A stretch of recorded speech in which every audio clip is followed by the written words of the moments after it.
آپ کو پتہ ہے صحیح بخاری میں موجود ہے،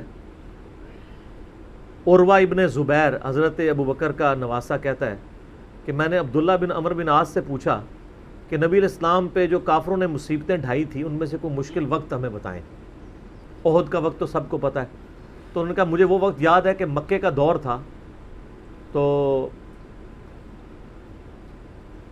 عقبہ ابن ابی معیط جس نے ایک دفعہ نبی علیہ السلام کے، صحیح بخاری مسلم میں آتا ہے کہ کندھے پہ اوجڑی لا کے اونٹ کی رکھ دی تھی، پھر سیدہ فاطمہ آئی انہوں نے ہٹائی، اس نے نبی علیہ السلام کے گردن میں ایک دفعہ چادر ڈالی، صحیح بخاری میں آتا ہے، اور اتنی زور سے کھینچی، گلا دبایا، قریب تھا کہ آپ کی مبارک آنکھیں باہر نکل آتی۔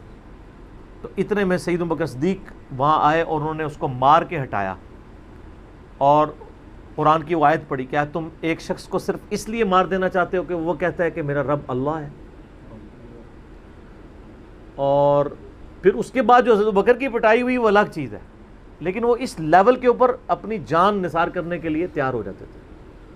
غزوہ احد کے موقع پر صحیح بخاری میں آتا ہے کہ 12 بندے صرف نبی صلی اللہ علیہ وسلم کے ساتھ رہ گئے تھے 700 میں سے، اور ان 12 میں حضرت ابو بکر بھی شامل تھے، حضرت علی بھی تھے، حضرت عمر بھی تھے۔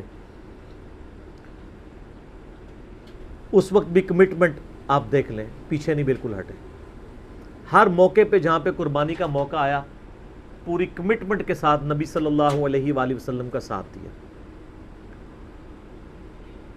حضرت عمر بن عاص کہتے ہیں بخاری اور مسلم دونوں میں، نبی علیہ السلام نے مجھے ایک لشکر روانہ کیا تو اس لشکر کا امیر بنایا، تو مجھے یہ زوم ہوا کہ میں حضور کا بڑا لاڈلا ہوں، تو میں نے کہا یا رسول اللہ صلی اللہ علیہ وسلم آپ کو لوگوں میں سب سے بڑھ کے محبوب کون ہے؟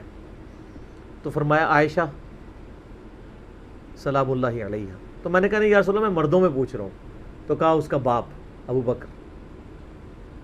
پوچھا اس کے بعد، کہا عمر، اور پھر کہتے ہیں میں حضور سے پوچھتا گیا، آپ نام لیتے کہ میرا نام کوئی نہیں لیا، پھر میں خاموش ہو گیا کہیں میں ان بندوں میں شامل ہی نہ ہوں۔ ٹھیک ہے، صحیح بخاری میں آتا ہے عبداللہ بن عمر رضی اللہ تعالیٰ عنہما کہتے ہیں کہ ہم نبی علیہ السلام کی موجودگی میں یہ کہا کرتے تھے کہ رسول اللہ صلی اللہ علیہ وآلہ وسلم کے بعد سب سے افضل ابو بکر ہیں، اور پھر عمر ہیں، اور پھر عثمان ہیں، اور اس کے بعد ہم صحابہ میں تفریق نہیں کیا کرتے تھے کہ کون کس سے اوپر ہے، ان تینوں کے بارے میں۔ لیکن یہاں پہ میں ایک ٹیکنیکل مسئلہ آپ کو بتا دوں کہ جب کبھی بھی صحابہ میں فضیلت کی بات ہو رہی ہوتی ہے نا، تو وہ ایکسکلوڈنگ اہل بیت ہوتا ہے، کیونکہ صحابہ کرام بھی اہل بیت کو ایک الگ سے آئیڈینٹی تصور کرتے تھے، اور محدثین بھی، ورنہ تو ظاہر ہے کہ صحیح بخاری میں ہے، مسلم میں بھی، کہ فاطمہ میرے جگر کا ٹکڑا ہے، جس نے فاطمہ کو تکلیف دی اس نے مجھے تکلیف دی۔ سیدنا ابو بکر بھی کبھی یہ جرت نہیں کریں گے کہ کہیں کہ میں رسول اللہ کو فاطمہ سے بڑھ کے محبوب ہوں، کبھی بھی نہیں یہ جرت کریں گے۔ اس کے الٹ آپ کو حدیثیں بخاری مسلم میں مل جائیں گی، وہ ٹاپک الگ ہے۔ میں آپ کو ایک شرعی مسئلہ سمجھا رہا ہوں، محدثین کے ہاں، صحابہ کے ہاں جب کبھی بھی صحابہ کی فضیلت کی بات ہو رہی ہوتی ہے تو وہ ادر دین اہل بیت ہوتا ہے، یعنی اگر یہ فضیلت کی بات ہو رہی ہے تو اس میں حضرت فاطمہ، حسن و حسین، حضرت علی شامل نہیں ہے، ان کا مقام وہ ہاں وہ الگ سے ہیں، وہ کیٹیگری الگ ہے، وہ اہل بیت کی کیٹیگری میں فال کرتی ہے، اور یہ اہل بیت کی کیٹیگری اتنی سٹرونگ ہے، آپ حدیث کی کتابوں میں دیکھیں گے کہ صحابہ کرام کے فضائل پہ چیپٹر الگ ہے، اہل بیت پہ الگ ہے، اور امہات المومنین پہ الگ ہے۔ ایون امہات المومنین کو بھی اہل بیت سے الگ سے ذکر کیا جاتا ہے۔ اہل بیت کی ٹرم جو محدثین کے ہاں مانی جاتی ہے، اگرچہ امہات المومنین بھی اہل بیت ہیں، لیکن وہ اسپیسیفکلی سیدنا علی، حسن حسین اور سیدہ فاطمہ کے لیے۔ تو یہ میں آپ کو کیٹیگری بتا رہا ہوں۔ تو بہرحال یہ خود مولا علی علیہ السلام کے بارے میں صحیح بخاری میں آتا ہے، محمد ابن حنفیہ نامی ایک عورت سے حضرت علی کا بیٹا تھا، اس کا نام تھا محمد۔ حضرت فاطمہ کی زندگی میں تو حضرت علی نے دوسری شادی نہیں کی، وہ صحیح بخاری مسلم میں آتا ہے، نبی علیہ السلام نے ان کو منع کیا تھا، یہ ان کی خصوصیت تھی۔ بعد میں انہوں نے کچھ شادیاں کی، اس سے بھی اولاد ہوئی، جس میں حضرت سیدہ حنفیہ نامی ایک عورت تھیں، ان سے ایک بیٹا تھا محمد ابن حنفیہ۔ صحیح بخاری میں آتا ہے حضرت ابو بکر کے فضائل کے چیپٹر میں کہ محمد ابن حنفیہ کہتا ہے کہ میں نے اپنے والد علی ابن ابی طالب سے پوچھا، ابا جان بتائیں رسول اللہ کے بعد اس امت میں سب سے افضل کون ہے؟ تو انہوں نے کہا ابو بکر۔ تو میں نے پوچھا اس کے بعد؟ تو فرمایا عمر۔ اور ان کا میں تیسری دفعہ میں نے سوچا کہ میں اگر پوچھا تو یہ عثمان کا نام لیں گے، تو میں نے کہا اس کے بعد تو آپ کا ہی نمبر ہوگا۔ لیکن وہ تو علی تھے نا، تو انہوں نے کہا کہ میں تو عام مسلمانوں میں سے ایک مسلمان ہوں۔ وَمَنْ أَحْسَنُ قَوْلًا مِّمَّنْ دَعَا إِلَى اللَّهِ وَعَمِلَ صَالِحًا وَقَالَ إِنَّنِي مِنَ الْمُسْلِمِينَ۔ اس سے بڑھ کر کس کی بات ہو سکتی ہے جو لوگوں کو اللہ کی طرف بلائے، خود بھی نیک اعمال کرے اور پھر بھی کہ میں عام مسلمانوں سے ایک مسلمان ہوں، میں بھی مسلمان ہی ہوں، بہت بڑا پیر فقیر یا کوئی اپنے آپ کو ایکسٹراڈنری نہ ماننا شروع کر دے۔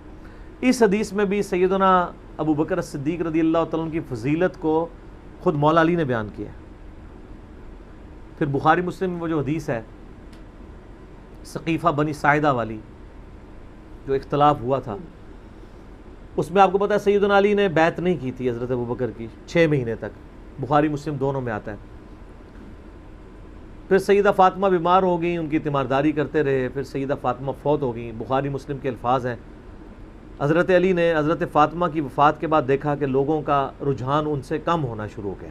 جب تک حضرت فاطمہ زندہ تھی تو ظاہر ہے نبی اسلام کا ایک وہ معاملہ تھا، تو پھر انہوں نے حضرت ابو بکر کو پیغام بھیجا کہ آپ میرے گھر آئیں اور اپنے ساتھ کسی کو نہیں لے کے آنا۔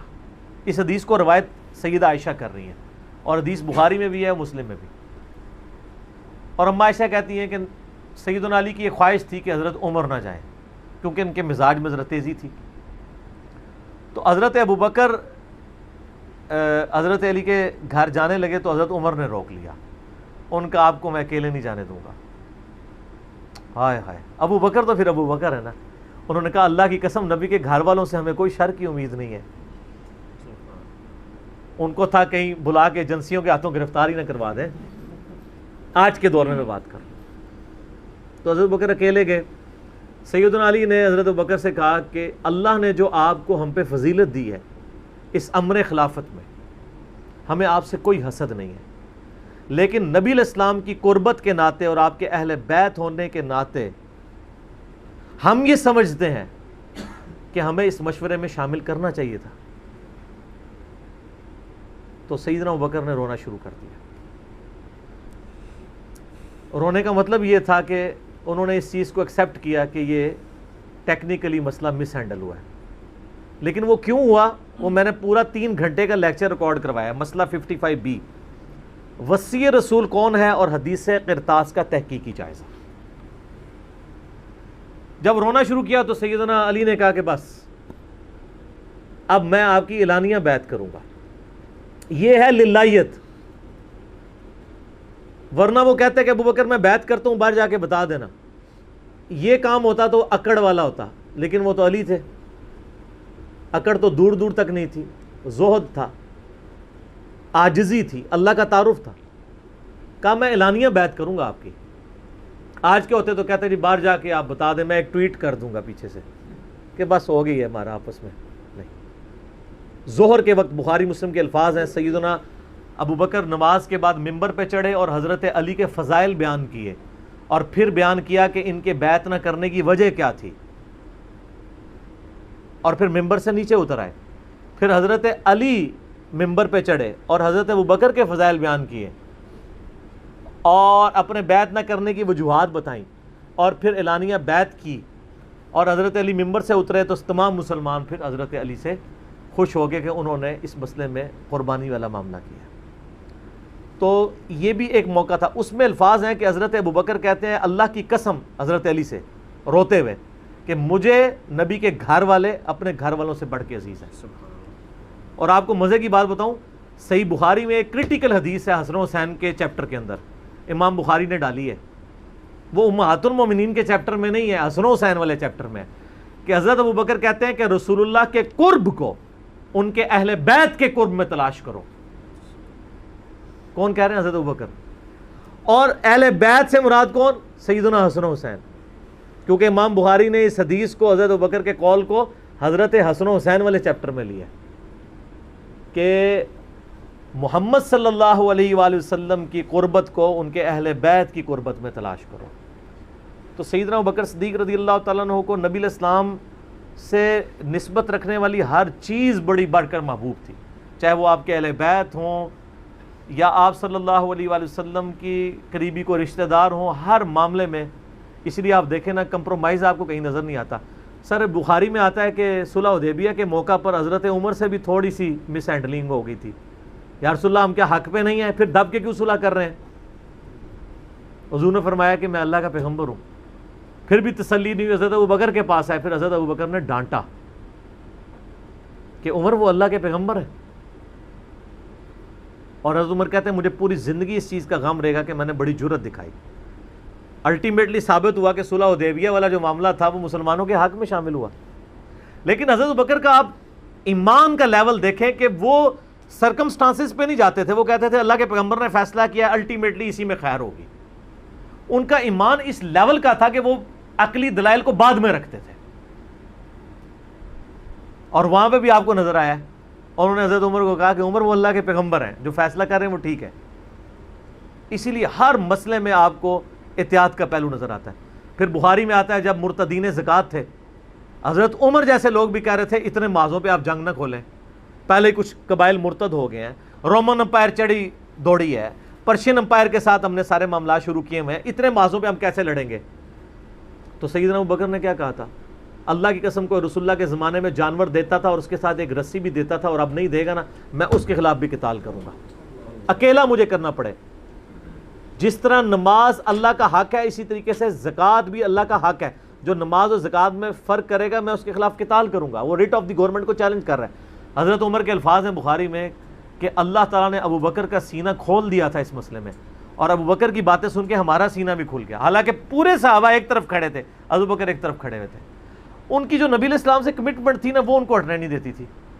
صحیح بخاری میں آتا ہے، آپ کو پتہ ہے لشکر اسامہ کے اوپر بڑے بڑے صحابہ نے اعتراض کیا کہ یہ اسامہ تو کل کا بچہ ہے 15-16 سال کا، اتنے سینئر صحابہ اس کے انڈر لگا دیے ہیں. نبی علیہ السلام نے وفات کی وصیت کی تھی کہ لشکر اسامہ بھیجنا ہے، اور رومن امپائر کیونکہ انہی کے باپ شہید ہوئے تھے نا، زید ابن حارثہ غزوہ موتا کے اندر. اب جب نبی علیہ السلام کی وفات ہوئی تو پھر لوگوں کو آ کے لوگ مشورے دے رہے ہیں حضرت ابوبکر کو کہ اب تو آپ نے ڈیسیژن کرنا ہے تو اسامہ کو چینج کر دیں. ہائے ہائے ہائے.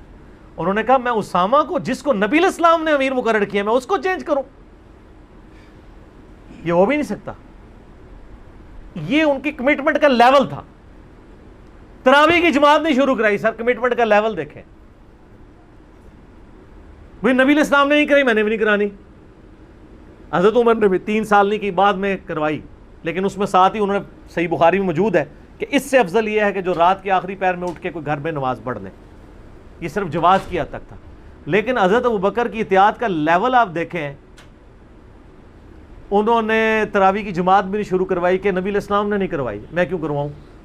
بخاری میں الفاظ ہیں، اما عائشہ کہتی ہیں نبی علیہ السلام نے جب وہ ڈانٹ دیا تھا نا اور کہا تھا گھروں میں نماز پڑھو، تو معاملہ اسی طرح ہی رہا. پھر حضرت ابوبکر نے بھی پوری زندگی کسی کو تراویح پہ نہیں ابھارا، سب لوگ اپنی اپنی پڑھتے تھے. حضرت عمر کے بھی 3 سال گزرے. میں آپ کو یہ بتانا چاہ رہا ہوں کہ حضرت ابوبکر کسی معاملے میں رسول اللہ صلی اللہ علیہ وسلم کو کراس نہیں کرتے تھے. میری اپنی زندگی کا نچوڑ ہے، آپ اختلاف بھی کر سکتے ہیں. میں نے علمی دلائل کے ساتھ یہ چیز لرن کی ہے کہ خلفائے راشدین میں 2 بندے ایسے ہیں جنہوں نے کسی جگہ ایک رتی برابر بھی رسول اللہ صلی اللہ علیہ وسلم سے ہٹنے کی کوشش نہیں کی ہے. ایک حضرت ابوبکر اور دوسرے حضرت علی. حضرت عمر اور عثمان کی زندگی میں آپ کو کئی واقعات ایسے ملیں گے کہ انہوں نے اجتہاداً کچھ ایسے کام کیے ہیں جو بعد میں ان کو ریورس کرنے پڑے ہیں.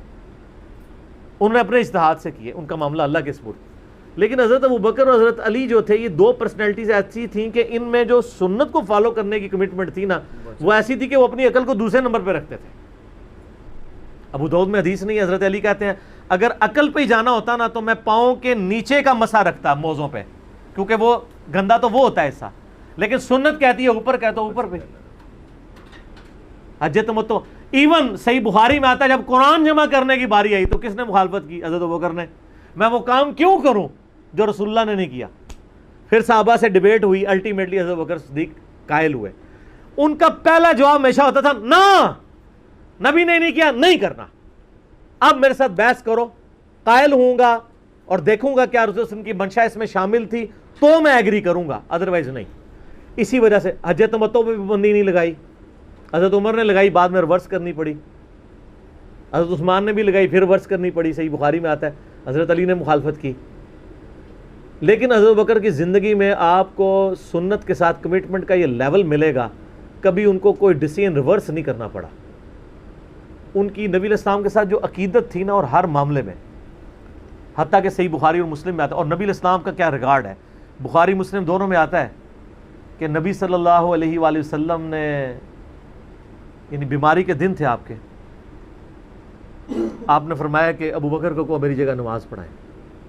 تو حضرت عائشہ کہتی ہیں کہ میں نے کہا یا رسول اللہ علیہ وسلم میرے باپ جو ہیں رقیق القلب ہیں، آپ کی جگہ مصلی پہ کھڑے ہوں گے نا تو وہ برداشت نہیں کر سکیں گے کہ یہ دن بھی دیکھنا پڑا کہ اللہ کے نبی مصلی پہ نہیں آئے اور میں ان کی جگہ کھڑا ہوں، تو نماز نہیں پڑھا پائیں گے.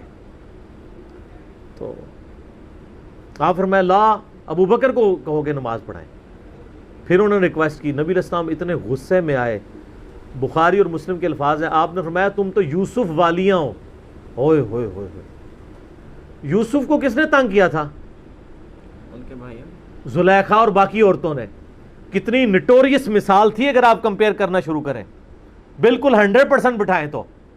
حضرت یوسف کو تنگ کیا نا، اپنی طرف مائل کرنا چاہتی تھی. یہاں پہ وہ والا نیگیٹو پہلو نہیں تھا، لیکن یہاں پہ نبی علیہ السلام نے اپنی بیویوں کو کیا کہا، تم بھی یوسف والیاں ہو. جس طرح ان عورتوں نے یوسف کو اپنی مرضی کے مطابق چلانے کی کوشش کی تھی، تم مجھے اپنی مرضی کے مطابق چلا رہی ہو. ابو بکر کو کہو کہ نماز پڑھائیں. اتنی کمٹمنٹ. پھر انہوں نے نماز پڑھائی. صحیح بخاری میں آتا ہے، اما عائشہ کہتی ہیں حضور اپنی وفات کے دنوں میں کہتے تھے، عائشہ میرا ارادہ ہے میں تیرے بھائی عبد الرحمن بن ابی بکر اور تیرے باپ ابی قحافہ ان کی یعنی کنیت تھی، اس کو بلاؤں اور ان کو میں لکھ دوں.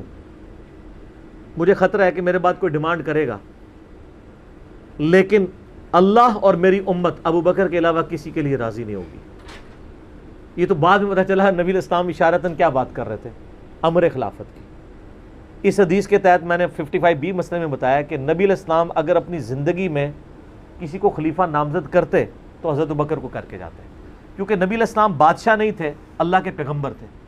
آپ اپنے خاندان میں کبھی بھی یہ معاملہ نہیں کر سکتے تھے، اور یہ بات صحابہ کرام کو پتہ تھی. لیکن جب اللہ نے آپ کو گارنٹی دی کہ اللہ اور میری امت ابو بکر کے علاوہ کسی پہ راضی نہیں ہوگی، تو پھر نبی علیہ السلام نے اس مسئلے کو ان اٹینڈڈ چھوڑ دیا. بخاری میں ہی آتا ہے، ایک عورت حضور کے پاس آئی اور کہا یا رسول اللہ آپ فوت ہو جائیں اور میں اس کے بعد آؤں اور آپ کو نہ پاؤں، تو فرمایا ابو بکر سے مل لینا میرے بعد. تو اشارے تو کافی آپ نے چھوڑے ہوئے تھے اس حوالے سے. صحیح بخاری مسلم میں حدیث ہے، نبی علیہ السلام ایک باغ میں بیٹھے تھے، ابو موسیٰ اشعری کہتے ہیں دروازے پہ دستک ہوئی، آپ نے فرمایا جو کوئی بھی ہے اسے جنت کی بشارت دے دو. کہا دروازہ کھولا سیدنا ابو بکر. میں نے کہا رسول اللہ صلی اللہ علیہ وسلم نے جنت کی بشارت دی ہے. تو انہوں نے کہا کہ تکبیر بلند کی اور اللہ کا شکر ادا کیا، اللہ اکبر کبیرہ والحمد للہ کثیرہ. نبی علیہ السلام کنویں کی منڈیر پہ بیٹھے ہوئے تھے، آپ نے ابو بکر کو اپنی دائیں جانب بٹھا لیا ٹانگیں لٹکا کے. وہ جو پرانے زمانے میں بڑے کنویں ہوتے تھے نا، وہ چھوٹی سی دیوار باہر نکلی ہوئی ہوتی ہے. پھر تھوڑی دیر بعد دستک ہوئی، آپ فرمایا اب بھی جو آتا ہے جنت کی بشارت دے دو. دروازہ کھولا سیدنا عمر، ان کو بشارت دی، انہوں نے بھی پھر اللہ کی حمد اور تکبیر بلند کی. پھر تیسری دفعہ دستک ہوئی، فرمایا اب جو کوئی ہے اسے جنت کی بشارت دو، لیکن ان مصیبتوں اور پریشانیوں کے ساتھ جو اسے آئیں گی. دروازہ کھولا تو سیدنا عثمان تھے، انہوں نے اللہ کی حمد بیان کی اور کہا میں اللہ کی پناہ میں آتا ہوں ان فتنوں سے اور پریشانیوں سے جس کا سامنا کرنا پڑے. حضرت عمر کو حضور نے بائیں جانب بٹھا لیا. اب دائیں اور بائیں جگہ ختم ہو گئی تھی، تو حضرت عثمان سامنے آ کے بیٹھ گئے. راوی کہتے ہیں کہ میں نے اس سے یہ رزلٹ نکالا ہے کہ ابو بکر و عمر رسول اللہ کے ساتھ دفن ہوں گے اور حضرت عثمان کی قبر رسول اللہ کے سامنے بنے گی. سر آج بھی میں حضرت عثمان غنی کی قبر مبارک پہ کئی دفعہ حاضر ہوا ہوں، ایگزیکٹ روضہ شریف کی سیدھ میں قدموں کی جانب، اور ابو بکر عمر ساتھ ہیں. قبر رسول پہ میری حاضری والا لیکچر بھی ہے، میں نے باقاعدہ اس میں نقشہ بتایا ہے کہ کس طریقے سے قبریں ہیں. یہ بہت بڑی فضیلت ہے کہ